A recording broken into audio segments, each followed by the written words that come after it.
Jonathan Lee Riches investigates, boots on the ground. I am reporting from out front of Dicks Pawn Superstore, located on Mr. Joe White Avenue, Myrtle Beach, South Carolina, covering the Mica Miller case. Mica Miller purchased a firearm here little after 12 p.m. on April 27th, 2024. After she purchased the firearm, allegedly she drove her vehicle to North Carolina at Lumber River State Park and did the unthinkable. We're talking about the case, the pastor's wife who was in the process of divorcing her husband, Pastor John Paul Miller. A lot of people want to know, how was she able to go into a pawn shop and legally purchase a firearm, considering she did have a documented history of mental illness? Police report was just out that we shared on JLR Investigates, and in this police report, it was in February of 2024, so just a few months ago, the beginning of February. She claims in the police report she was involuntarily committed for a couple days, and her vehicle was left at a Walmart parking lot and her husband stole it. But she did mention she was involuntarily committed. Now, me and Magnolia went in to the pawn store here to look at this form, because anyone that purchases firearm has to fill out a form. It goes to NICS, N-I-C-S, and they do a background check. Apparently, within hours after she came in here on the 27th of April, a little after 12 p.m., she was out the door within hours and was able to have a gun. People want to know, how is that even possible? Now, Magnolia here wants to share some information. All right, so I'm here with Magnolia. Magnolia, what have you learned? I went inside Dicks Pawn Store where Mica Miller purchased the gun that she used that day.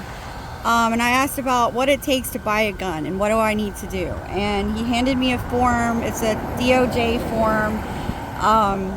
You fill out a couple pages of questions about yourself, and then it asks you about a lot of things like criminal history.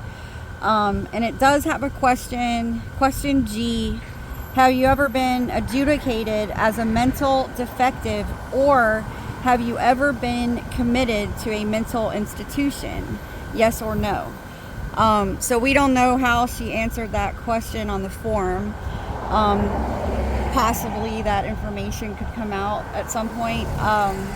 But yeah, so they told me that as far as the laws go, it would have been up to the hospital or police to report her mental health adjudication, or that she was committed. That would have to be reported to NICS by either the hospital or the police. So that would be the only way for it to come up. So if they ran a background check on her from through the ATF, it would come back as proceed. So that's what they got when they ran the report on Mica. So it's really the hospital's or law enforcement's responsibility to share that information with NICS. Yes. But one thing I wanted to point out about her hospital stays, according to Mica, in the statements we've seen from her, those were involuntary stays. So we don't know how legitimate those stays were. We don't know really if she really was diagnosed with these mental illnesses, or if that's just what JP told everyone. So I just want to throw that in there. She did stay in hospitals, mental institutions, but she said at least some of them were involuntary. What's interesting is the Sutherland Springs church shooter, he was able to purchase a firearm, and he had a history of mental illness, and it was revealed that the military did notify NICS, and that's how he was able to purchase a firearm. Yes, that was the same question everyone had in his case. How in the world was this guy able to go buy a gun legally? That's the same thing they're saying now. How in the world was Mica Miller allowed to buy a gun legally? And this is how. So, thank you for your insight. All right, so let me show you the forms you have to fill out in order to get a firearm. Let me show you these clothes.